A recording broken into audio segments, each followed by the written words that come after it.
Hello, everyone. Let's continue on with Fourth Wing by Rebecca Yarros. But if we're not on high alert, then they must have gotten the wars rewoven or at least stabilized. 37 civilians were killed in the attack in the hour before a squad from the Eastern Wing could arrive, but the riders and dragons managed to repel the drift. Professor De Vera finishes, folding her arms over her chest. Based on that information, what questions would you ask? She holds up a finger. I only want answers from first years to start. My initial question would be why the hell the wars faltered, but it's not like they're going to answer a question like that in a room full of cadets with zero security clearance. I studied the map. The Espen mountain range is the highest along our eastern border with Bravik, making it the least likely place for an attack, especially since griffins don't tolerate altitude nearly as well as dragons, probably due to the fact that they're half lion, half eagle, and can't handle the thinner air at higher altitudes. There's a reason we've been able to fend off every major assault on our territory for the last 600 years. And we've successfully defended our land in this never-ending 400-year-long war. Our abilities, both lesser and signet, are superior because our dragons can channel more power than griffins. So why attack in that mountain range? What caused the wars to falter there? Come on, first years, show me you have more than just good balance. Show me you have the critical thinking skills to be here, Professor De Vera demands. It's more important than ever that you're ready for what's beyond our borders. This is the first time the wars have faltered. At first year, a couple of rows ahead asks. Professor De Vera and Markham share a look before she turns toward the cadet. No. My heart jolts into my throat, and the room falls pin drop quiet. It's not the first time. The girl clears her throat, and how often are they faltering? Professor Markham's shrewd eyes narrow on her. That's above your pay grades, cadet. He turns his attention to our section. Next relevant question to the attack we're discussing. How many casualties did the wing suffer? A first year down the row to my right asks. 1 injured dragon, 1 dead rider. Another murmur rises from the hall. Surviving graduation doesn't mean we'll survive service. Statistically, most riders die before retirement age, especially at the rate riders have been falling over the last 2 years. Why would you ask that particular question? Professor De Vera asked the cadet. To know how many reinforcements they'll need, he answers. Professor De Vera nods, turning toward Pryor, the meekest first year in our squad, who has his hand up, but he lowers it quickly, scrunching his dark eyebrows. Did you want to ask a question? Yes, he nods, sending a few locks of black hair into his eyes, then shakes his head. No, never mind. So decisive. Luca, the caddy first year in our squad, I'll do just about anything to avoid Max from next to him, tilting her head as cadets laugh around them. A corner of her mouth tilts up into a smirk, and she flips her long brown hair over her shoulder in a move that's anything but casual. Like me, she's one of the few women in the quadrant who didn't cut her hair. I envy her confidence that it won't be used against her, but not her attitude, and I've known her less than a day. He's in our squad, Auroli, at least I think that's her name, chastises. Her no-nonsense black eyes narrowing on Luca. Show some loyalty. Please, no dragon is bonding to a guy who can't even decide if he wants to ask a question. And did you see him at breakfast this morning? He held the entire lineup because he couldn't choose between bacon or sausage. Luca rolls her coal-rimmed eyes. If Fourth Wing is done picking at one another, Professor De Vera asked, lifting a brow, ask what altitude the village is at, I whisper to Rhiannon. What? Her brow furrows. Just ask. I reply. Trying to keep Dane's advice in mind, I swear I can feel him staring at the back of my neck from 7 rows behind me. But I'm not going to turn and look, not when I know Aiden's up there somewhere too. What altitude is the village at? Rhiannon asks. Professor DeVere's eyebrows rise as she turns to Rhiannon. Markham? A little less than 10,000 feet, he answers. Why? Rhiannon darts a dose of side-eye at me and clears her throat. Just seems a little higher for a planned attack with griffins. Good job, I whisper. It is a little high for a planned attack, DeVere says. Why don't you tell me why that's bothersome, Cadet Sorengale? And maybe you'd like to ask your own questions from here on out. She levels a stare on me that has me squirming in my seat. Every head in that room turns in my direction. If anyone had an inkling of doubt about who I am, it's long gone now. Awesome. Griffins aren't as strong at that altitude, and neither is their ability to channel, I say. It's an illogical place for them to attack unless they knew the wards would fail, especially since the village looks to be about, an hour's flight from the nearest outpost? I glance at the map to be sure I'm not making a fool of myself. That is Shakir right there, isn't it? Scribe's training for the win. It is. A corner of Professor DeVere's mouth lifts into a smirk. Keep going with that line of thought. Wait a second. Didn't you say it took an hour for the squad of riders to arrive? My gaze narrows. It did. She looks at me with expectation. Then they were already on their way, I blurt, immediately recognizing how silly that sounds. My cheeks heat as a mumble of laughter sounds around me. Yeah, because that makes sense. Jack turns around in his seat from the front row and openly laughs at me. General Milgren knows the outcome of a battle before it happens, but even he doesn't know when it will happen. Dumbass. I feel the chuckling of my classmates reverberate in my bones. I want to crawl under this ridiculous desk and disappear. Fuck off, Barlow, Rhiannon snaps. I'm not the one who thinks precognition is a thing, he retorts with a sneer. Gods help us if that one ever gets on the back of a dragon. Another round of laughter has my neck flaming too. Why do you think that, Violet? Professor Markham winces. Cadet Sorengale? Because there's no logical way they get there within an hour of the attack unless they were already on their way, I argue, shooting a glare at Jack. Fuck him and his laughter. I might be weaker than he is, but I'm a hell of a lot smarter. It would take at least half that long to light the beacons in their range and call for help, and no full squad is sitting around just waiting to be needed. More than half those riders would have been asleep, which means they were already on their way. And why would they already be on their way? Professor DeVere prods, and a light in her eyes tells me I'm right, giving me the confidence to take my train of thought as I step further. Because they somehow knew the wars were breaking, I lift my chin, simultaneously hoping I'm right and praying to Doom, the goddess of war, that I'm wrong. That's the most, Jack starts. She's right, Professor DeVere interrupts, and a hush falls over the room. One of the dragons in the wing sensed the faltering ward, and the wing flew. Had they not, the casualties would have been far higher and the destruction of the village much worse.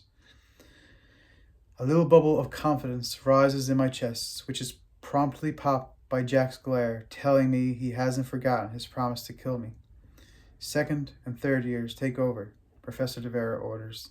Let's see if you can be a little more respectful to your fellow cadets. She arches a brow at Jack as questions begin to fire off from the riders behind us. How many riders were deployed to the site? What killed the lone fatality? How long did it take to clear the village of the Griffins? Were any left alive for questioning? I write down every question and answer, my mind organizing the facts into what kind of report I would have filed if I'd been in the scribe quadrant, which information was important enough to include, and what was extraneous.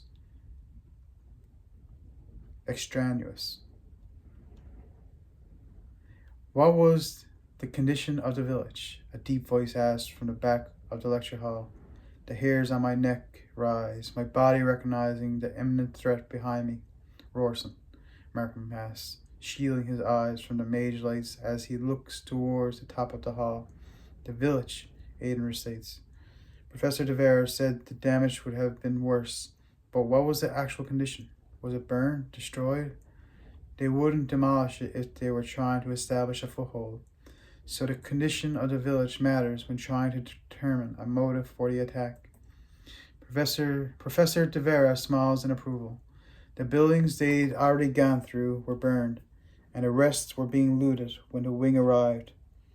They were looking for something, Aiden says with complete conviction, and it wasn't riches. That's not a gem mining district, which begs the question, what do we have that they want so badly? Exactly, that's the question. Professor Devera glances around the room.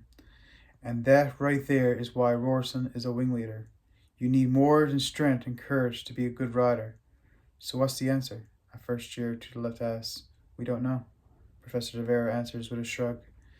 It's just another piece in the puzzle of why our constant bids for peace are rejected by the kingdom of Pormiel. What were they looking for? Why that village?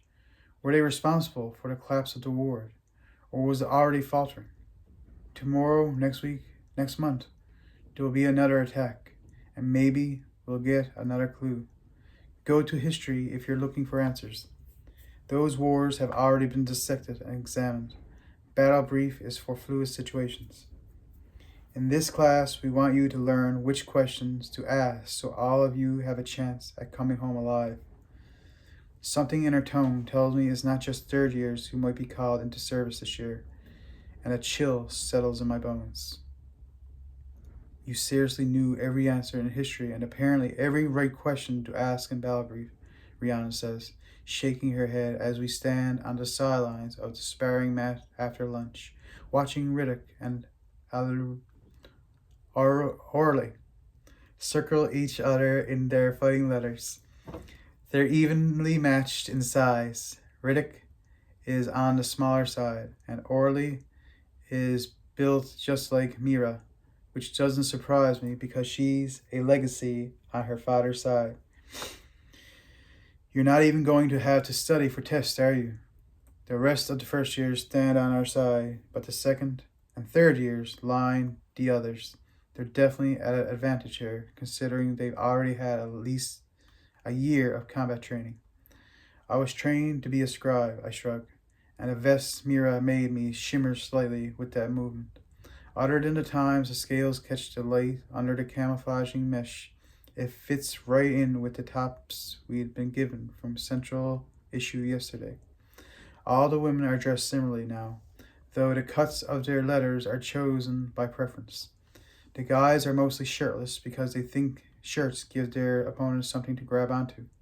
Personally, I'm not arguing with their logic. Just enjoying the view. Respectfully, of course. Which means keeping my eyes on my own squad's mat and of the other 20 mats in the massive gym that consumes the first floor of the academic wing. One wall is made entirely of windows and doors, all left open to let in the breeze, but it's still stifling hot. Sweat trickles down my spine under my vest. There are 3 squads from each wing here this afternoon, and lucky me, First Wing has sent their 3rd squads, which include Jack Barlow, who's been glaring at me from 2 mats over since I walked in.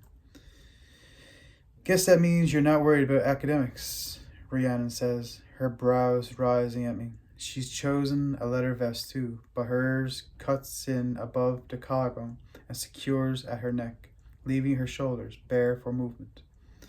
Stop circling each other like your dance partners and attack, Professor Emeterio.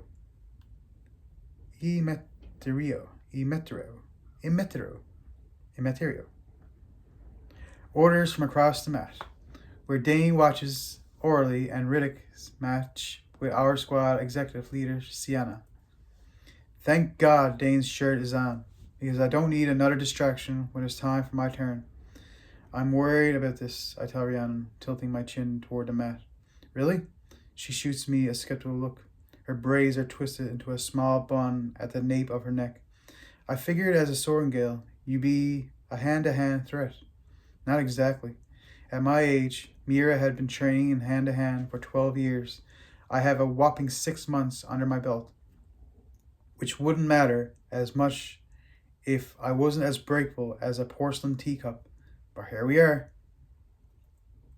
Riddick launches towards Orly, but she ducks, sweeping out her leg and tripping him. He staggers but doesn't go down. He pivots quickly, palming a dagger in his hand. No blades today, Professor Emetero bellows from beside the mat. He's only the fourth professor I've met, but he's definitely the one who intimidates me most. Or maybe it's just the subject he teaches that has me envisioning his compact frame as giant. We're just assessing. Riddick grumbles and sheathes his knife just in time to deflect a right hook from Orly. The brunette packs a punch, Rhiannon says with an appreciative smile before glancing my way. What about you? I ask as Riddick lands a jab to Orly's ribs. Shit. He shakes his head and backs up a step. I don't want to hurt you. Orly holds her ribs but lifts her chin. Who said you hurt me? Pulling your punches does her a disservice, Dane says, folding his arms. The Cygnus on the northeast border aren't going to give her any quarter because she's a woman. If she falls from her dragon behind enemy lines, Riddick, they'll kill her just the same. Let's go, Orly shouts, beckoning Riddick by curling her fingers. It's obvious that most cadets have trained their whole lives to enter the quadrant, especially Orly, who slips a jab from Riddick and twists to land a quick tap to his kidney. Ouch. Damn. Rhiannon mutters, giving Orly another look before turning back to me. I'm pretty good on the mat. My village is on the Sigurdsson border, so we all learn to defend ourselves fairly young. Physics and math aren't problems either. But history? She shakes her head. That class might be the death of me.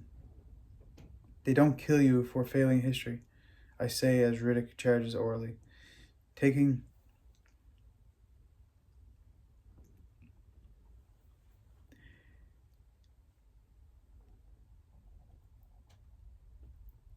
her to the mat with enough force to make me wince.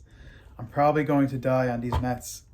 She hooks her legs around his and somehow leverages him over until she's the one on top, landing punch after punch to the side of his face. Blood splatters on the mat. I could probably offer some tips to survive combat training, Sawyer says, from Rhiannon's other side, running his hand over a day's growth of brown stubble that doesn't quite cover his freckles. History isn't my strongest subject, though. A tooth goes flying and bile rises in my throat. Enough, Professor Emeterio shouts. Orly rolls off Riddick and stands, touching her fingers to her split lip and examining the blood, then offers her hand to help him up. He takes it. Sienna, take Orly to the healers. No reason to lose a tooth during assessment, Emeterio orders. I'll make you a deal, Rhiannon says, locking her brown eyes with mine. Let's help each other out. We'll help you with hand-to-hand if you help us with history. Sound like a deal, Sawyer? Absolutely.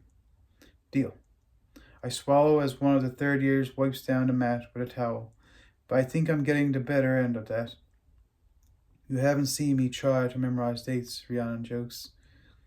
A couple of mats over, someone shrieks, and we all turn to look. Jack Barlow has another first year in a headlock. The other guy is smaller, thinner than Jack, but still has a good 50 pounds on me. Jack yanks his arm, his hand still secure around the other man's head. That guy is such an ass, Rhiannon starts. The sickening crack of bones breaking sounds across the gym, and the first year goes limp in Jack's hold. Sweet Malik, I whisper as Jack drops the man to the ground. I'm starting to wonder if the god of death lives here, for how often his name must be invoked. My lunch threatens to reappear, but I breathe in through my nose and out through my mouth, since it's not like I can shove my head between my knees here. What did I say? Their instructor shouts as he charges onto the mat. You broke his damn neck. How was I supposed to know his neck was that weak? Jack argues. You're dead, Sorengale, and I'm going to be the one to kill you. His promise from yesterday slitters through my memory. Eyes forward, Immaterial orders, but his tone is kinder than it has been as we all look away from the dead first year. You don't have to get used to it, he tells us, but you do have to function through it. You and you. He points to Rhiannon and another first year in our squad, a man with a stocky build, blue-black hair, and angular features. Shit, I can't remember his name. Trevor? Thomas? There are too many new people to remember who is who at this point. I glance at Dane, but he's watching the pair as they take the mat. Rhiannon makes quick work of the first year, stunning me every time she dodges a punch and lands one of her own. She's fast, and her hits are powerful, the kind of lethal combination that will set her apart, just like Mira. Do you yield? She asks the first year guy when she takes him to his back. Her hand stopped mid-hit just above his throat. Tanner? I'm pretty sure it's something that starts with a T. No, he shouts, hooking his legs around Rhiannon's and slamming her to her back, but she rolls and quickly gains her feet before putting him in the same position again, this time with her boot to his neck. I don't know, Tainan? You might want to yield, Dane says with a grin. She's handing you your ass. Ah, that's right. Tainan. Fuck off, Atos. Tainan snaps, but Rhiannon presses her boot into his throat. Garbling the last word, he turns a mottled shade of red. Yeah, Tainan has more ego than common sense. He yields, Immaterial calls out, and Rhiannon steps back, offering her hand. Tainan takes it. You, Immaterial points to the pink-haired second year with the rebellion relic, and you, his finger swings to me. She's at least a head taller than me, and if the rest of her body is as toned as her arms, then I'm pretty much fucked. I can't let her get her hands on me.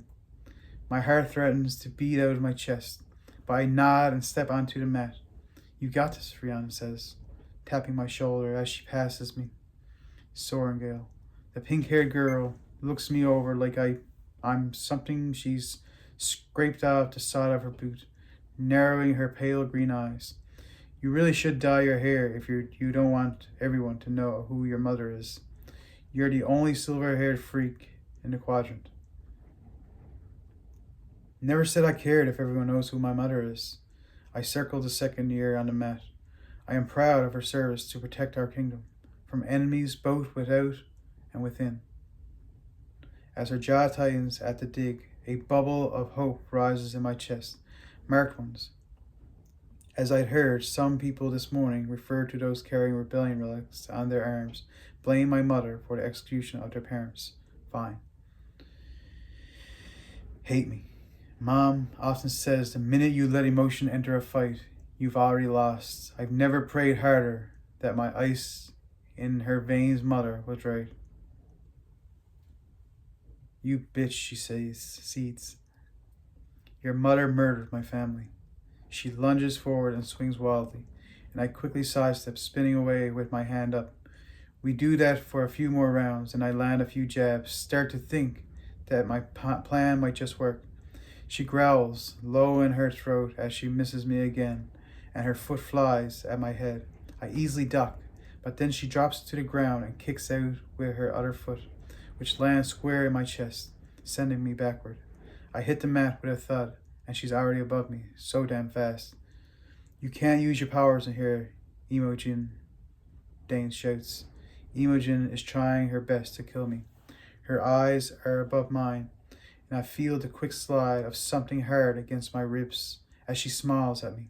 But her smile fades as we both look down, and I can't help but notice a dagger being resheathed. The armor just saved my life.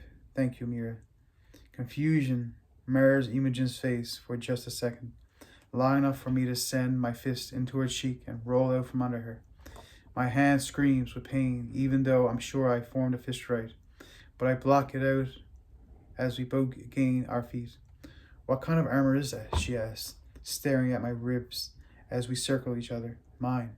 I duck and dodge as she comes at me again, but her movements are a blur. Imogen, Immaterial shouts, do it again and I'll... I swerve the wrong way this time, and she catches me, taking me to the floor. The mat smacks my face, and her knee digs into my back as she pulls my right arm behind me. Yield, she shouts. I can't. If I yield on the first day, what will the second bring? No. Now I'm the one lacking common sense, like Tynan, and I'm far more breakable. She pulls my arm farther, and pain consumes every thought, blackening the edges of my vision. I cry out as the ligaments stretch, shred, then pop. Yield, Violet, Danes yells. Yield, Imogen demands. Gasping for breath against the weight of her on my back, I turn my face to the side as she wrenches my shoulder apart, the pain consuming me. She yields, Immaterial says. That's enough. I hear it again, the macabre sound of snapping bone, but this time it's mine.